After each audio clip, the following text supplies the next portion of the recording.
Seguimos en Humanos con Recursos en el programa de hoy hablando de uno de los temas más calientes del área de los recursos humanos o en las empresas, como son las relaciones laborales.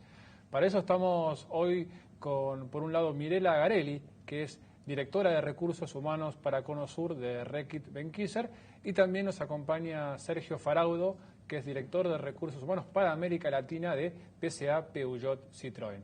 Gracias, Mirela, Sergio. Un placer. Por estar con nosotros hoy para uno de los temas que está sin duda en la agenda de todo gerente general hoy en Argentina y también en América Latina. Como hablábamos en la introducción, me gustaría tal vez comenzar con una mirada un poco más amplia y preguntarte, Mirela, ¿qué se entiende por relaciones laborales en una empresa?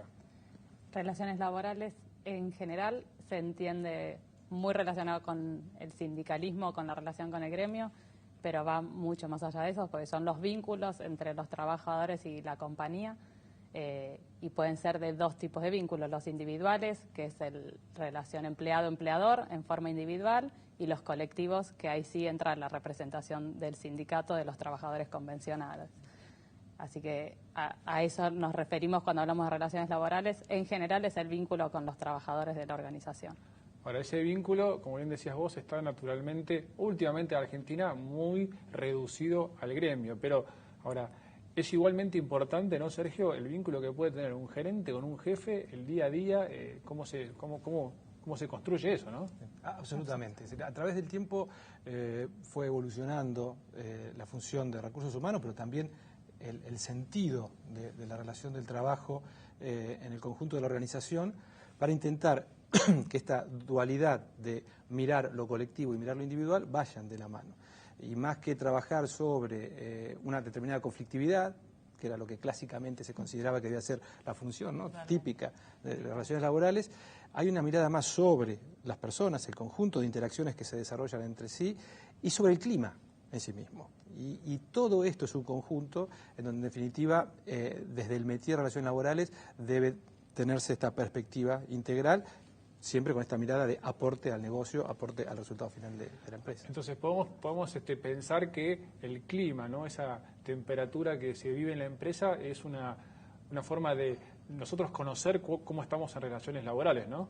Exactamente, es una de las formas. Como vos decías al principio, el vínculo entre gerente y colaborador, el nivel de liderazgo y de involucramiento que tenga la línea con la gente, ya sea con un operario, con un analista o los otros jefes en todas las áreas, es lo que decía Sergio también, de una mirada integral y de trabajar en pos del negocio en forma conjunta. No son veredas opuestas, no tenemos uno un objetivo y otro, todos trabajamos en la misma compañía, y la idea es construir un vínculo de confianza y de transparencia con diálogo para evitar la conflictividad en todo sentido, y también hablando con los líderes y con la línea para que tomen ese rol, porque recursos humanos solo no lo puede hacer, es un facilitador para que eso pueda llevarse adelante. Pero es esta mirada integradora necesariamente desde relaciones laborales para que se construya y evolucione el rol. Bien, y volviendo a lo que te comentaba del clima, ¿no?, una de las prácticas o una de las herramientas que tienen recursos humanos son estas encuestas de clima, que sirven para medir estas relaciones laborales por fuera también de lo que es el personal dentro del convenio. ¿Cómo se instrumenta, qué es en esencia, para los que lo están mirando, una encuesta de clima en una empresa? Bueno, básicamente se trata de un termómetro.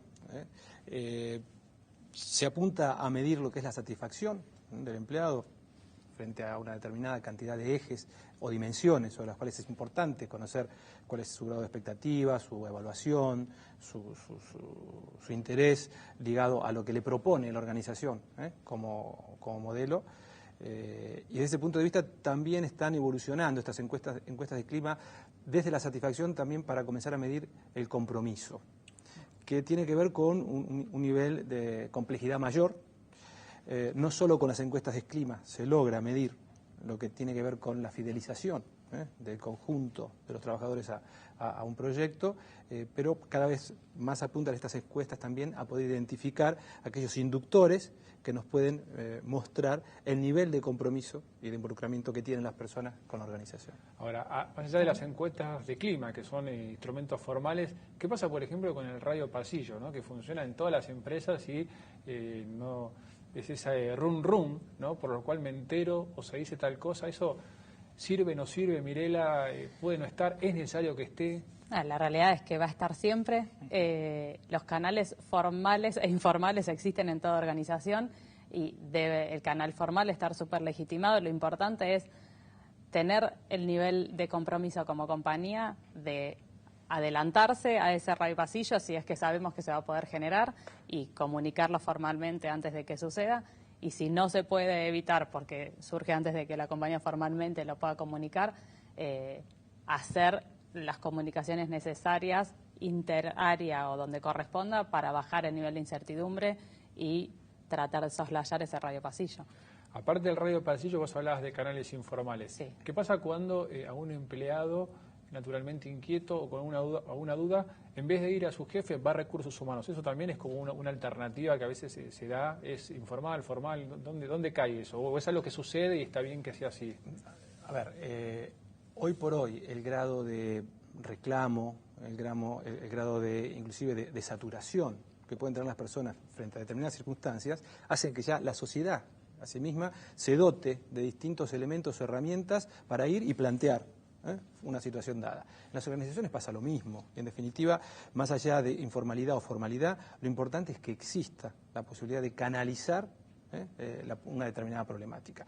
En el caso de grandes empresas ya existen hoy los llamados canales éticos o los números telefónicos confidenciales, que inclusive son gestionados externamente a la organización, que también permiten desde otro lugar, a veces hasta desde el anonimato, también abrir una brecha o una posibilidad concreta que se suma a la propia posición de recursos humanos, como escucha, el propio manager, que debiera ser el primero en poder identificar qué es lo que está pasando en su equipo, y así en realidad todos aportan a darle espacio al feedback interactivo de personas y organización. De todas maneras, eso que decías, Matías, tiene mucho que ver, o sea, la cantidad de gente que viene o no a recursos humanos. Si está legitimado el área, está buenísimo que vengan, pero como decía Sergio, el primero debería ser el manager y nosotros abogamos por eso. O sea, y lo mandás de vuelta. No lo mandamos de vuelta, no, porque si vino por algo será, o no tuvo respuesta en su lugar de trabajo, por supuesto que escuchamos, y después digo, es un termómetro más como la encuesta de clima, o que puede ser una evaluación 360, o las entrevistas de salida sobre ese vínculo entre esos colaboradores y ese manager. O sea, son todos indicadores o indicios que a nosotros nos dicen qué está pasando ahí y obviamente tenemos que interceder también cuidando a la persona, nos ponemos de acuerdo si es anónimo o no y de qué manera hablamos con ese líder o con el jefe de ese líder. Claro, porque hay una confianza depositada en Exacto, ustedes que absolutamente. De alguna forma no estaría bien traicionar. No, totalmente, pero sí que tenemos que ayudar a resolver esa situación. Entonces, si tampoco hacemos nada, tenemos que ver de qué manera lo hacemos y cómo ayudamos a que esas situaciones se destraben, digamos. Y tal vez también de alguna manera te habla del líder, ¿no? Porque si Exacto. esa persona no puede canalizar sus dudas, sus inquietudes con su superior, algo pasa. Algo está pasando. Y en eso algo que está pasando, tomo algo que ustedes fueron tal vez sobrevolando, que es el tema de la comunicación, ¿no? Estamos hablando de relaciones laborales que sean dentro de los empleados de una compañía y me gustaría un poco entender qué lugar juega y cuáles son las prácticas o el rol de recursos humanos en pos de, imagino, hacer de la comunicación algo que sea natural, fluido, transparente, y no sé si siempre se logra, ¿no? Bueno, la evolución de lo que sería la organización propia de comunicación dentro de empresas ha ido teniendo distintas etapas, a veces integrada a la comunicación interna al área de recursos humanos, en otros casos mucho más pegada al área de relaciones institucionales o comunicación externa. Independientemente de su lugar, el rol que juega es absolutamente indispensable. Desde ese punto de vista, la comunicación es un vehiculizador potente de los mensajes claves que la organización quiere dejar trascender y también, a su vez, recibir.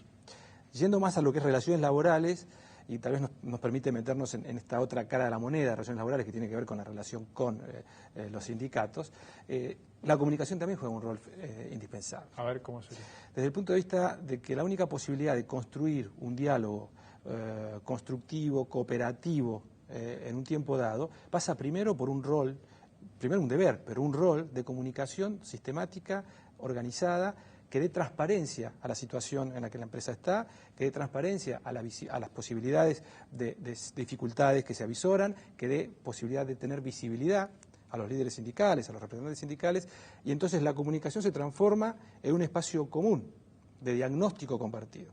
No hay posibilidades de desarrollar luego una visión compartida si primero no hay un diagnóstico con elementos fácticos que permitan ver la realidad desde un mismo lugar. Y ahora, en ese proceso de comunicación, esto es tal vez de la facultad, tiene que haber dos partes, ¿no? Yo puedo pensar que quiero comunicarme con vos, pero tal vez si del otro lado no tengo ese receptor, ¿no? También puede... Yo estoy absolutamente de acuerdo con lo que acaba de decir Sergio, porque eso es lo que va a generar el vínculo de confianza. O sea, uno sin un diálogo honesto, abierto, transparente, difícilmente y que lleve a la práctica en hechos concretos ese diálogo, que realmente nos demostremos fácticamente que las cosas que decimos empiezan a suceder y escuchamos y llevamos a la práctica lo que estamos escuchando de los dos lados, es lo que va a construir esa confianza necesaria para anticiparnos, para trabajar en conjunto, para no estar de dos veredas opuestas. Es absolutamente indispensable la comunicación y desde el punto de vista de la negociación que se habla siempre con el sindicato, pensar en este ganar-ganar para empleados y compañía, el interés genuino en la gente que trabaja con nosotros y en tratar de llegar a un acuerdo entendiendo que la compañía es un negocio y nosotros entendiendo que trabajamos con gente.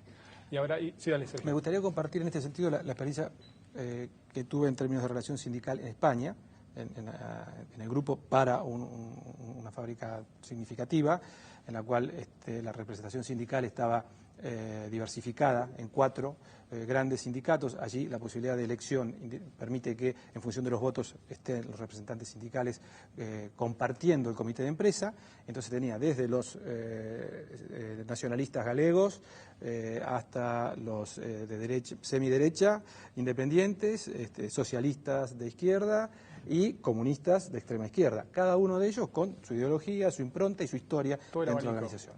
Entonces, inicialmente nosotros acostumbrados aquí a esta cuestión más monolítica, que uno negocia con un solo sindicato, que es el representante cuasi único del conjunto de los empleados, inicialmente me sorprendió y me preocupó de qué manera podía darse esta interacción y hasta dónde poder lograr una síntesis de esta visión.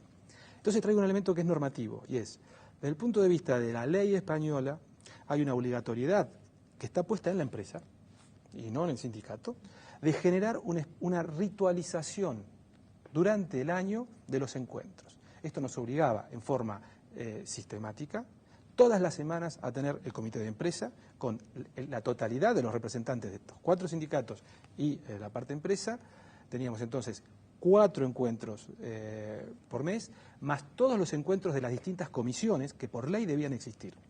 Esto que en definitiva es un concepto de regulación externa, porque te lo impone la ley, te ayuda en la género, claro. y por eso lo traigo como una muy buena práctica, esta posibilidad de generar, de desarrollar un diálogo que se va dando a través del tiempo, una realidad de la empresa que no es una foto de cuando me siento una vez al año a negociar mi paritaria anual, sino que es un intercambio hasta de personas que comienzan a conocerse desde otro lugar y que entonces en ese ámbito de trabajo constante y permanente durante el año, evidentemente es otra ya la postura que tienen las personas de cara a las situaciones que pueden llegar a ser conflictivas. Aparte es la forma, nosotros hacemos también reuniones semanales que las fuimos poniendo como empresa, pues nos parece el mejor canal de comunicación.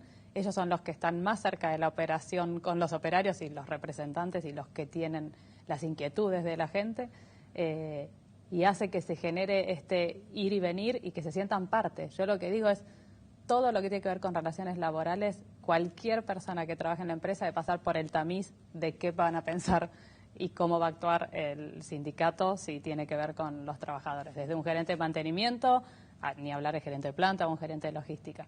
Entonces, este espacio de comunicación y de confianza, de cotidianidad, de no una vez al año o cada vez que va a surgir un conflicto, hace que uno esté mucho más anticipado, con otro vínculo de confianza y ya previendo qué va a pasar o cómo se va a poder actuar ante tal circunstancia. Bien, ¿y qué sería entonces, desde ese lugar, o sea, está clara que la comunicación es la forma, es el medio para trabajar estas relaciones laborales de manera saludable? Ahora, ¿quién es el responsable en la empresa de ese proceso? Digo, ¿es el gerente general, es el director de recursos humanos, en este caso ustedes, es el gerente de planta, es el supervisor de planta? ¿Pueden ser todos? ¿Es mejor que sea uno que otro? A ver, cada empresa identifica, define un conjunto de valores, un conjunto de principios, a partir de los cuales establece políticas de intervención en las distintas dimensiones en las cuales se integra su negocio. En empresas como la nuestra, por ejemplo, ya hay un marco de un acuerdo mundial de responsabilidad social que nos define una manera, una modalidad de interacción, en este caso con los sindicatos, con lo cual ya hay una pauta dada genérica. Y esa pauta dada genérica implica que cada uno de los problemas deben ser tratados en el lugar donde se generan. Cuanto más cerca del lugar en donde se generó el conflicto eso comienza a tratarse, mayor nivel de resolución habrá. Claro, pues yo imagino que un gerente general no puede ir todas las semanas a reunirse con el sindicato, porque también, no porque no lo pueda hacer porque sea el gerente general, sino porque tal vez de alguna forma agota una instancia, desgasta, sí, ¿no?, de una decisión. No, perdón, tal vez en ese caso no es la persona más apropiada para poder resolver esa situación, porque la persona más apropiada es el supervisor con el delegado de la línea, que entre ambos van a poder resolver esa situación que luego escala y genera exponencialmente una situación de dificultad. Otro elemento que me parece que es relevante, y de nuevo lo pongo en la empresa, hay un rol pedagógico fuerte a hacer, en el sentido que en la relación empresa-sindicato se da, si tomáramos la teoría del juego, esta situación de partidas sucesivas. Vos estás frente a un adversario, pero con el que estás obligado a seguir jugando todo el tiempo. Claro, nunca termina el juego. Esa situación de partidas sucesivas te obliga a respetar y a proteger la legitimidad que el otro tiene. Claro. Porque si no te quedás sin con quién jugar. Claro, no es un juego de suma cero. O sea, no, absolutamente. Es una necesidad mutua. Entonces, claro, de las dos partes. Es una necesidad desde ese punto de vista, es importante integrar esta visión en la otra parte y tratar de comprender que códigos, valores compartidos, aún con intereses opuestos. Sí, y a partir de ahí, entonces, trabajar una agenda. Y ese es otro elemento significativo. La agenda de relaciones laborales, ¿dónde se define? Que va en línea con tu pregunta. Recuerda, de verdad, hay temáticas que se definen a nivel del top management, necesariamente, pero muchas otras van en función de sus características y de sus especificidades, definiéndose en todos los niveles de la organización. Claro. Entonces, todos están involucrados en esa definición de política y, por supuesto, mucho más de la implementación y de la aplicación. Y deben estar involucrados desde el nivel ya de compromiso y de vínculo. Vos nombrabas, por supuesto, el gerente de planta o el director del área industrial, tiene que estar súper involucrado, pero el supervisor es el que tiene el diálogo cotidiano con la gente y el que dice de qué manera trabajar o cómo trabajar o le da una devolución de desempeño.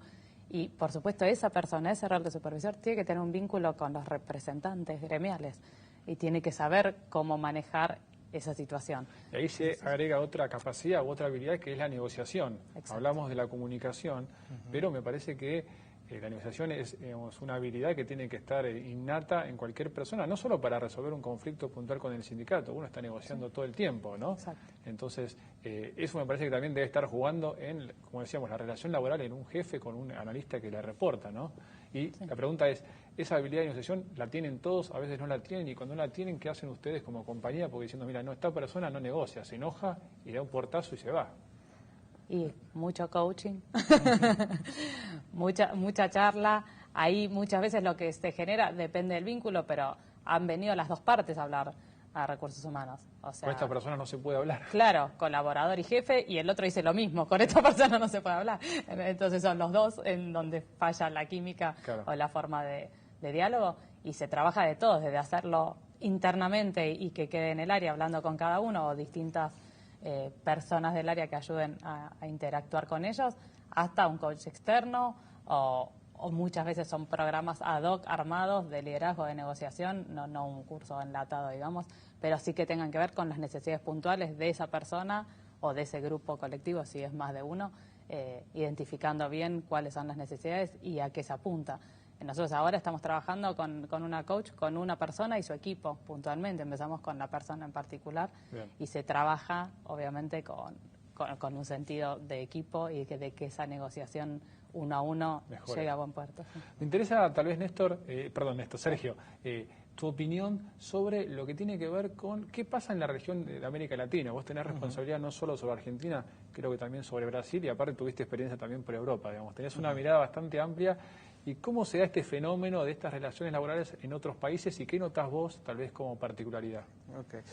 En el caso de Brasil, desde hace 1 año y medio tengo la responsabilidad sobre las plantas de Brasil, se da un fenómeno interesante, lo hablábamos fuera de cámara con Mirela, tiene que ver con esto de que el sindicato no necesariamente tiene una representación activa dentro de la organización, tiene por supuesto todas sus secuencias territoriales y jurisdicciones y representantes necesarios e indispensables para el desarrollo de un acuerdo, que luego implementará determinada organización del trabajo o pautas salariales, pero dada esa escasa legitimidad interna que tiene, luego tenés que pasar por el tamiz de asambleas, en donde el conjunto de los trabajadores deben aprobar ese acuerdo firmado entre sindicato y empresa.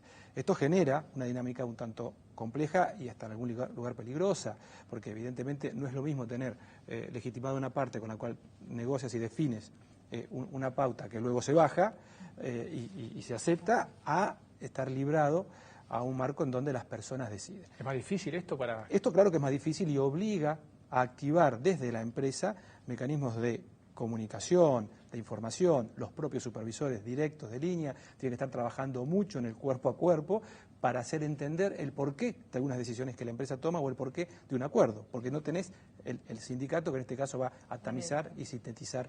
¿Esto es un tema político, idiosincrasia del país, digamos, o tal vez históricamente? Tiene que ver con una evolución histórica. Tiene que ver, de todas maneras, también con los modelos que se han implementado con algún tipo de perfil de empresas, pero está en una evolución constante. Brasil está viviendo un recorrido de florecimiento, de instancias y de herramientas, de convocatoria, por así llamarlo, de asociatividad muy fuerte.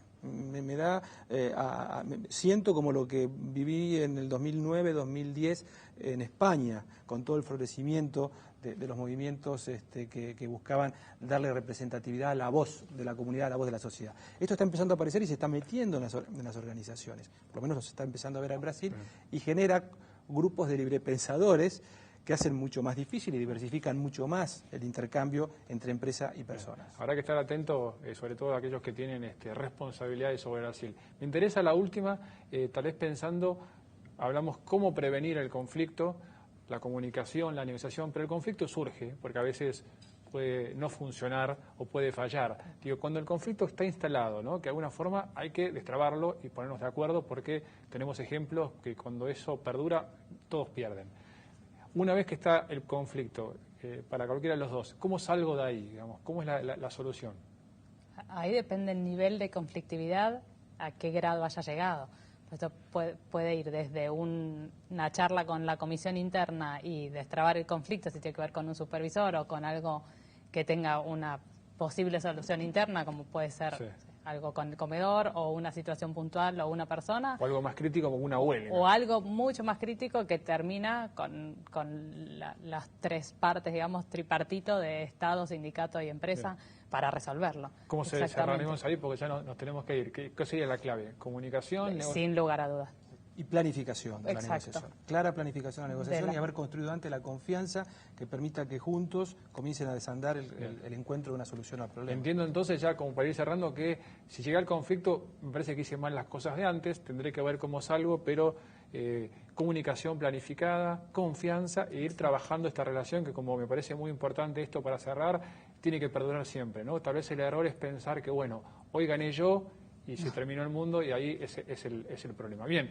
Hasta acá llegamos entonces en el programa de hoy con relaciones laborales, como decíamos al inicio, uno de los temas que más aquejan a cualquier gerente general hoy en Argentina. Como siempre, también los que se quedaron con ganas de revivir este tema u otros del área de los recursos humanos nos pueden seguir en nuestras vías de contactos, en nuestras redes sociales. Estamos en todas de ellas, en Facebook, en LinkedIn, en Twitter y también en YouTube, en nuestra dirección de correo electrónico o en nuestra página web. Y también recuerden que todos los miércoles a partir de las 11 nos pueden escuchar por la radio en FM Millennium 106.7. Chao, hasta la próxima.